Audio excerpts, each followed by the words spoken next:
Good afternoon, ladies and gentlemen. Welcome to another exciting, another wondrous Propagandacast from your host, Imperial Dane. Straight back here from a few days of rest and relaxation. Of course, you didn't notice because I'd already prepared the episode in advance, except one which went out a bit too early and had to put it back. But never mind. A 1 versus 1 on Holotny Ferma. Yes, indeed, we shall be watching some Muffin fighting for the Soviet Union for the 25th Rifle Division, going up here against Jono of the Wehrmacht of the 10th Panzer Division. Grenadiers on the way, pioneers rushing ahead as much as their legs can carry them. Combat engineers sort of doing the same. Conscripts, though, quick to follow up here for some Muffin. So there goes the Grenadiers, already knowing here doctrine chosen within the first minute, in fact. We are seeing half-tracks of the mortar kind, panzer reconnaissance flight tigers, and fragmentation bombing runs, which of course means he's gone for spearhead doctrine. So Jono, on the other hand, has got motor coordination tactics, counter-attack tactics, and conscript support tactics. So a little less the usual kind of thing. But there certainly seems a bit of an emphasis on armor and infantry coordination in a sense. Well done, comrades. Back to Jono, though. MG42 second up here for his troops. Conscripts continuing north. We are in fact seeing a rather broad approach here from Sir Muffin. No sort of directed jabs at either side, and more spreading out, trying to gain as much ground and possibly spot something to harass. Ultimately going here for the munitions point, and we are seeing sandbag positions already going up. Heave-ho, comrades! Imagine this might actually protect against fascist bullets, but there we go. Quickly, in fact, the fascists do arrive. They're not finished, though, and quickly bombing inside, and sandbags are actually quite effective. I was just, making a joke, just in case someone decides to go, well, the sandbags aren't effective. In that case, go shoot yourself. No, not that one. Either way, conscripts here versus the Grenadiers. And right here, nasty little position here. It's rather difficult for the Germans to take the point and, fight at the same time. And, of course, the sandbags aren't ready, so this position is not really good for the Germans. In that case, Sir Muffin has a definite advantage. Pioneers moving north. MG42 sneak up position north, and another Grenadier squad on the way over there. Friedrich down again. This is not a good position yet. Apparently, Jono still wants to take the position, but this is going to be a losing battle against the conscripts in the house. At the same time, conscripts are coming here. We're seeing more sandbag positions going up. Clearly here, Mr. Sir Muffin is thinking ahead, constantly preparing new positions to fight from. And again, they're pretty much free, light cover, and wherever you place them, of course, you'll have an advantage. For example, right here, there's not going to be much else for the opponent to take up position in that, so if you can hold this, you actually got a decent chance. And in fact, it's actually heavy cover. Oh, silly me, in fact, rather dumb. But there we go, Sir Muffin taking advantage of this occasion. The German player pulled back, thus leaving the point here open. Well played right there, but we do see conscripts Grenadiers engaging. MG42 trying to set up, but a bit there, too far ahead there for Jono. Molotov goes up. We also see the conscripts are quick to pull back. They did their best. Now it's time to get the hell out of there. So already here the Soviet player is making some nice and nasty progress. Though of course they do not possess the center of victory. Opponents can actually gain access to the resources here. Pioneers, close to getting hit by the Molotov. That gun is following up. However, shall this engagement end for Sir Muffin's conscript? And we're seeing a quick move here for the Special Rifle Command for Sir Muffin. He's only got 2 conscript squads and some combat units. He's already going for Special Rifle Command. This is definitely some interesting play. Conscripts here rushed away with some rather unfortunate losses. More grenadiers arriving. In fact, we're seeing 3 Grenadiers, an MG42 and a mortar. A reasonably heavy tier 1 approach here from Jono. And Penal Battalion has arrived, the Strafniki, the penal troopers. Convicted for such unspeakable crimes as actually being able to write their own name. Well, probably not that. But something unimaginably cruel. This is now German territory. Yeah. Anyways, penal troopers advancing here. Oh, already again, a bit of a slightly unfortunate mistake here with the positioning, allowing the shot. Penal troopers just quickly wipe them out. Getting suppressed their grenades from the light machine gun finding nearby. MG42, they're forced to pull back. Grenadiers moving down from the south here. Penal troopers advancing. getting gunned down, but they don't care. That's what they're expected to do anyways, and penal troops in general really didn't have very nice fates. No! A satchel charge, satchel charge! A bit too late then, moving! Oh no! Oh no, you have to be very careful generally, always, you know, I'd suggest hitting retreat.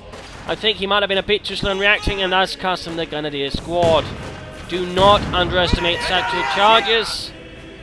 Though I guess he must have been paying attention elsewhere and then only saw it when it was too late. I guess anyways.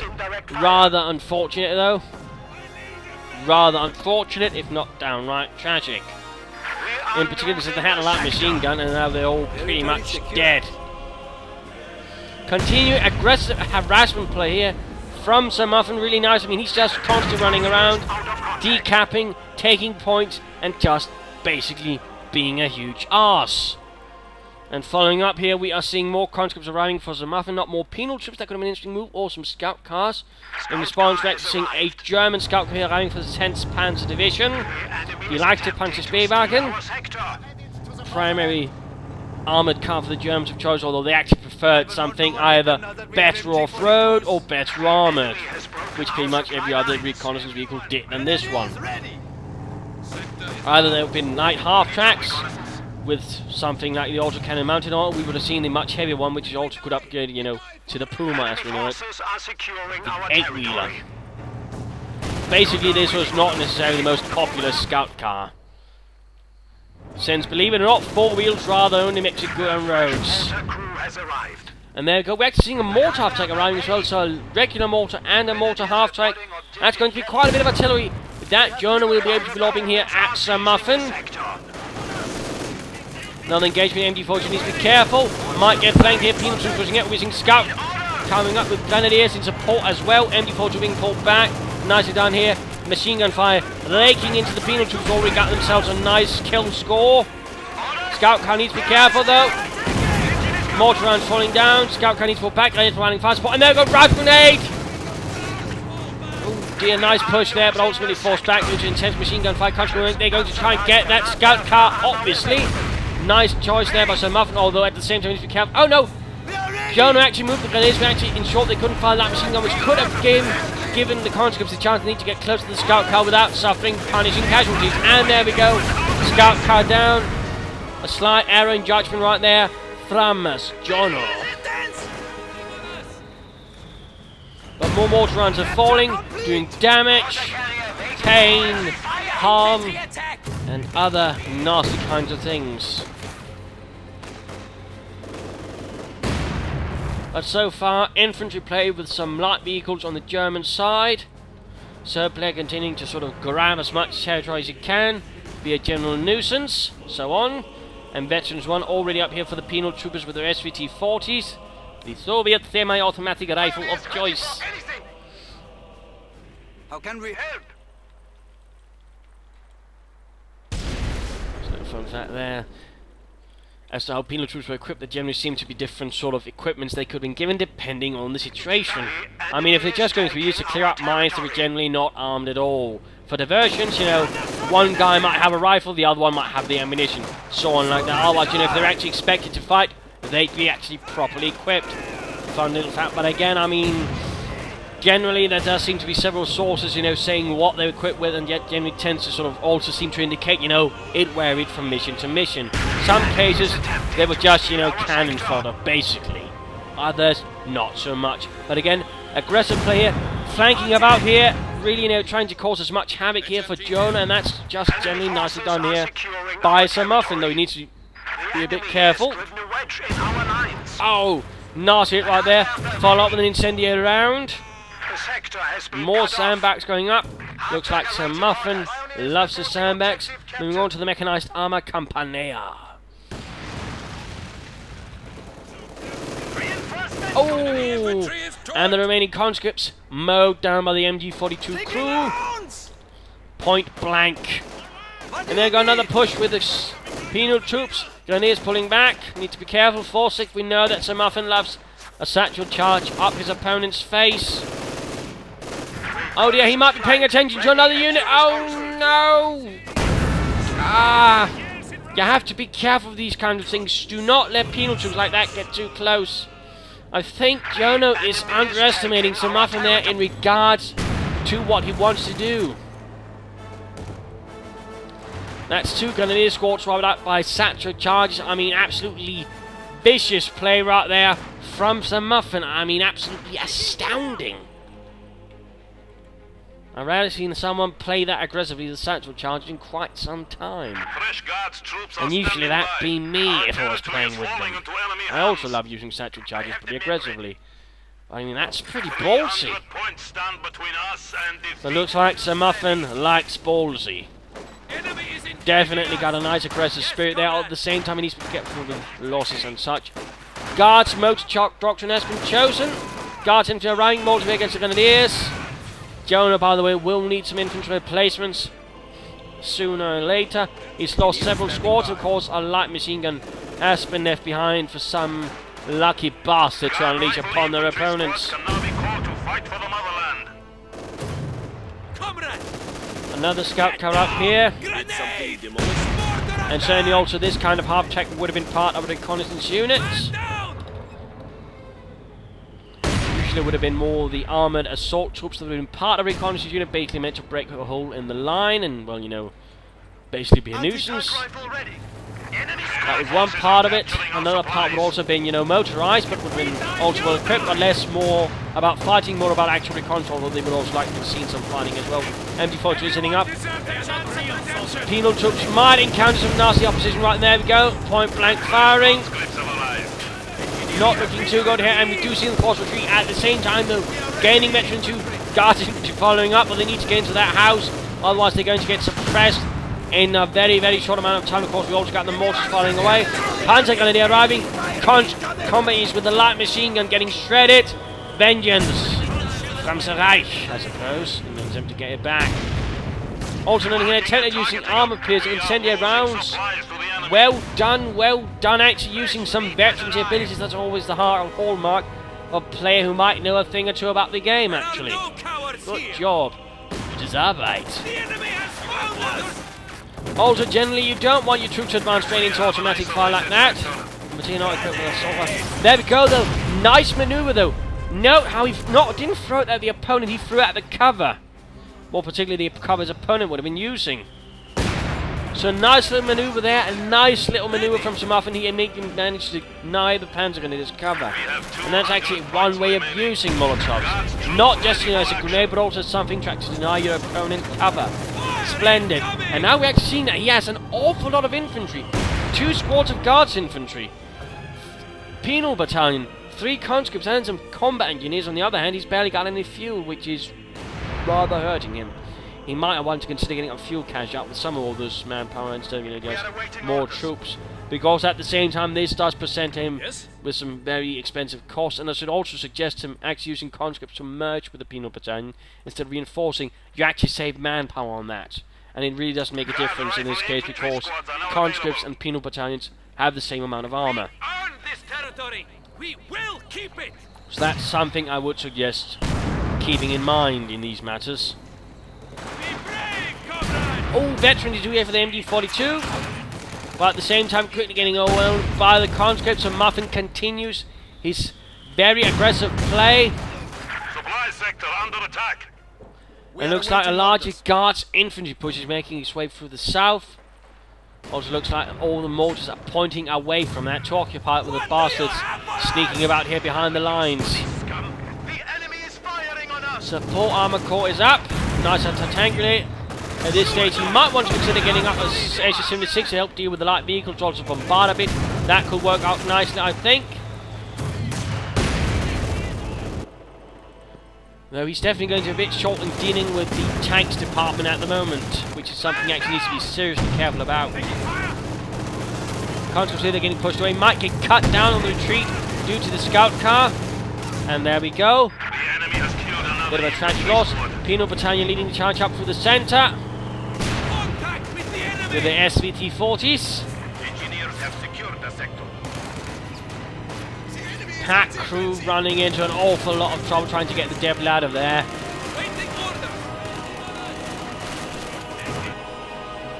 Guards infantry continuing like a tide through the south. Pioneers not really doing too well when exposed to actual fire, though generally most human beings aren't. Waiting for your command. We have found And the before pushing enemy. it aggressively, Panzergun is following up. Time for the mid-game analysis. Current situation is the German players just been pushed back. The Soviets' overwhelming infantry assaults certainly doing some damage to him, although I think he might have left just one squad to take up points here and then actually had one squad push up here from the south, thus perhaps even getting some of the light vehicles with the anti-tank rifles, perhaps with some light machine guns, also providing some nice fire support against the German positions. I think that would have been a nice idea. Overall, though, he needs to keep up the pressure. He also needs to begin seriously securing some fuel. A fuel cache would definitely work towards that. And then he should also decide, does he want T-3045s or does he actually want to say something like an A-35? He could also try playing for some AC-76s. They do also possess quite some power. If you actually number them up, several of them can actually provide a very dense amount of firepower, so it has a very short rate of fire. I mean, we're talking like 2 to 3 seconds they'll fire a shot every time. That's, I mean, they can actually lay down quite an impressive amount. Of course, also fire like artillery, which will also make it a lot more hazardous for Jono's infantry. So there are definitely some possibilities in going down that route as well. A third option would be going for a support weapon company and just getting some field guns to prop this up, but then this building would have been a bit superfluous, so that perhaps is not so good. Otherwise, I mean, for Jono, on the other hand, it's about now straightening out the front line. It's about dealing some serious damage to all of the Muffin's infantry. Getting some tanks out would definitely not be a bad idea. I mean, a Panzer IV and Ostwind initially would be nice, perhaps followed up with a Stug. Could certainly apply some serious pressure here to some Muffin, force him back. Mines would also be recommendable. And otherwise, I mean, you know, if you can catch enough of the infantry with the mortar, I mean, you can definitely make it also very hard and punishing for some Muffin to move ahead. He should also definitely consider, you know, perhaps saving up for a Tiger overall. I mean, he's gone that doctrine. A Tiger would definitely not be a bad idea either. So, let us return to the fight. Nachtige Kampf. Territory secure. Yes, sir. Orders. Incoming Penal troops come advancing up the centre, running into the fire here, burning up. And coming under fire from the MG42. This is not really looking good. You don't want to be suppressed while on fire. That's generally always a very unhealthy combination. We're seeing now a heavy mortar arriving. Interestingly enough, that Sir Muffin waited this long to actually get a heavy mortar. Usually that would be one of the first things any Soviet player acquired themselves. replenish. Incoming. Get down. So a bit of an interesting move. Infantry fire incoming. And now we're seeing this German mortar turning their direction to the Guards infantry advancing up the south. MG42 also quick to respond, quickly pinning the bastards down. Neatly forcing the Guards infantry away. The territory is in our hands. But now the 100mm mortar has arrived. Immediately sets about bombarding away. I have the men ready. Getting closer and closer to the H-85. Guns hang on us. I have the men ready. Engineer squad. Combat easy, just getting mortared to death. Veteran 1 here. Heavy mortar though firing away, quickly killing two of the two crew members. Moving up a bit further. Scout cars advancing. Mortar after, I think, moving up a bit too aggressively, also knowing the church is on fire. It's burning away. The enemy is taking what we have secured. Dear, quick anti-tank grenade there. Penal troopers quickly following up. We might see that scout car go down. This is some rather intense Soviet shooting. And there we go. Scout car to control and crashing into a bush. Panzer IV making a sudden assault. Grenade here close to wiping out the Pioneers. Guards infantry though might have a bit of a headache here with the Panzer IV as it rolls ahead. Machine guns blazing. High explosive shells rolling out. Trying to find cover but only finding doom. Mortar has us sighted. Yes, comrade. We are taking losses. Also noting here a very aggressively placed telemine by Jono. I missed that, and also noting it and mines up from the Soviet player as well, so both players actually using mines. I'm surprised I missed that. The enemy is encroaching on our territory. Penal troopers, veteran 2 versus Panzer Grenadiers. It looks like the Penal troopers will definitely have the advantage here. And there we go, the Panzer Grenadiers no match for the veteran troops with their semi-automatic rifles. Armor is engaging us. Panzer IV in a slightly tricky position. SU-85 quickly following up. And the mortars continue to a utter nuisance. Batch 22 for the mortar half-track, in fact. Here they come! Mortar taking lethal fire! And there we go, the penal troops this time around doesn't have much of a chance. They charge straight at the light machine gun, which was actually in position this time around. Enemy forces capturing supply And sector. almost wiped out, but looks like the Grenadiers are forced to vacate their positions, which gives the penal battalion just time enough to escape. Need mortar support? Heavy mortars being dealt with, but might be used as space actually for the SU-5 to move in. Oh no! Enemy forces Bad are mistake here. neutralizing a He sector. immediately went for focus sight, decreasing its speed, in particular when he already had line of sight through the heavy mortar. Enemy I can't help but feel that was a bit of a mistake. territory secured. Taking fucking fire! And there you go, Panzer IV, taking a bit of nasty damage. Trying to get out there. Pop smoke, already there though. Damage engine from anti-tank grenades. And there you go, finally some smoke. Nebel. Where do you need killers? Why are they shooting at us? And there we go, as soon as they got something on the other side of the smoke cloud, they could report to the SU-5, which was easy to knock it out. Now the mortar on the other hand is in dire trouble. And there we go. As he knew, of course, what was going on, he actually popped the incendiary armor-piercing rounds in advance, making for a much more deadly approach for the conscripts, really doing some serious damage. Well done there, using that ability. Pack, though, cleared out. Now the MD-42 cruising fact is a bit of danger. Enemy forces are attempting to capture our territory. Mortar attack pushed back with 28 kills, its name, by the way. 28 kills. And that heavy mortar definitely needs to be recruited as swiftly as possible.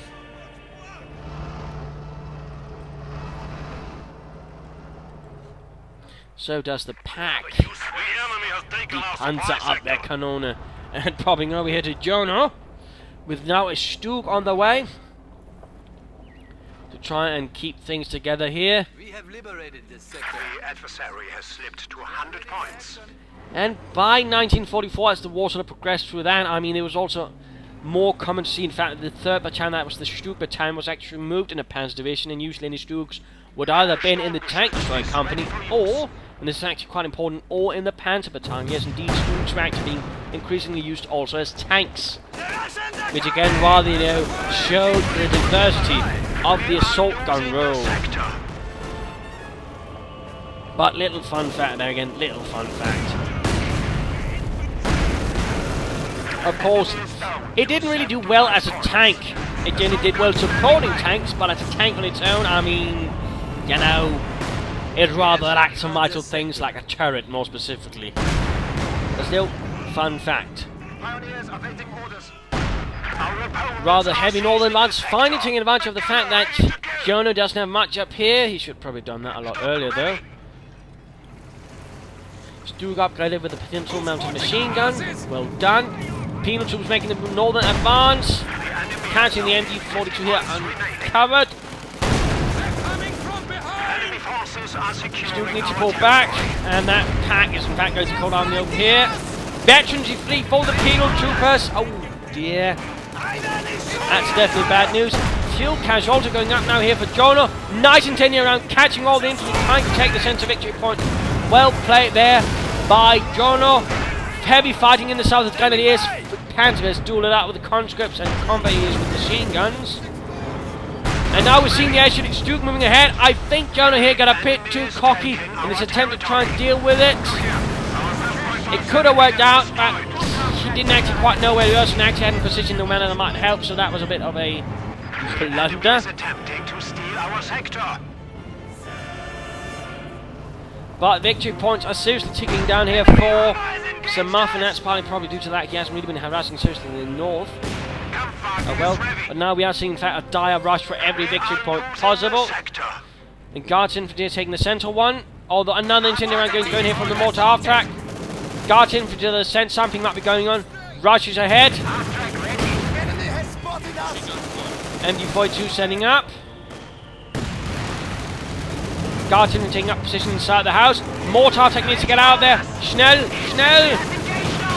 Oh dear, Stug also in trouble, He didn't pull it back, reverse move. I think he might have been too desperate to try and get everything out.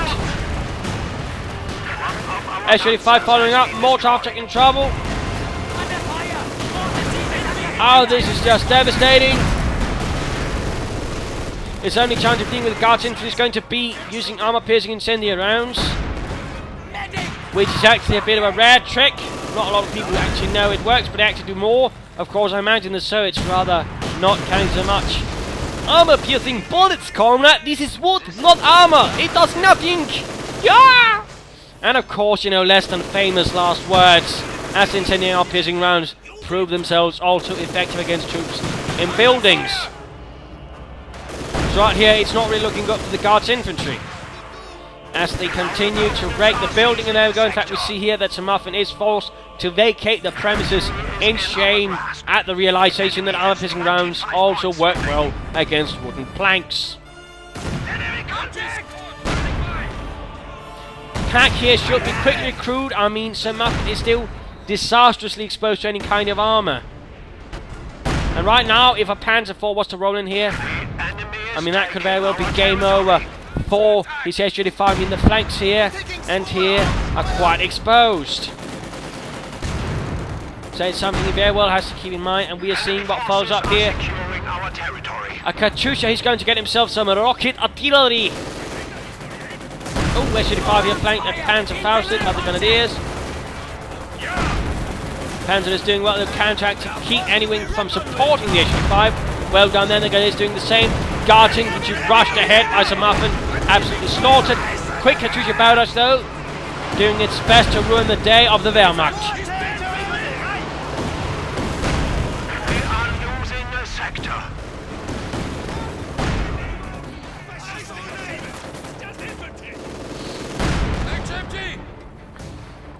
Southern Victory Point going to fall again. Very desperate play. I mean, points are very low. Very, very low. MP42 though needs to get the hell out of there. This is not really good. Mach schnell und Rückzug. Not sure what Jono is thinking there. Not sure what. There we go. Realising it's time to get the hell out of there. And I'm not entirely sure what Muffin is doing here with this 85. Looks like he's trying to just make a base rise. He's getting a bit desperate. And for some reason feels that it's okay to risk his H-85, which is close to Infantry 2, with a damaged engine and focus sight on. The response is going to be rather painful, as a Tiger has been called in to finish the fight. Achtung, Achtung! Schwerer Panzer bereit. Except it can't seem to hit. But there we go.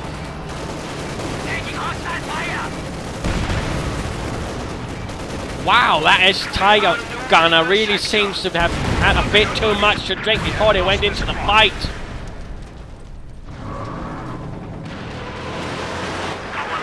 But there we go, advancing ahead.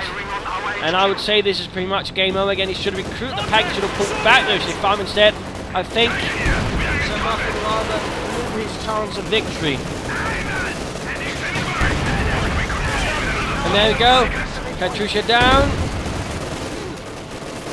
Penal troops also getting wiped out now. Fresh Panzer Grenadiers. KV has released the Tiger for our use.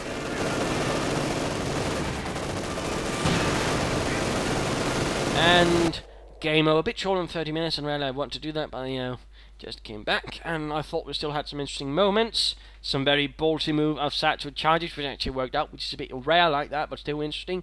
Some very nice Asiatic penal troops reaching veterancy 3. Nice usage of the incendiary armor piercing rounds.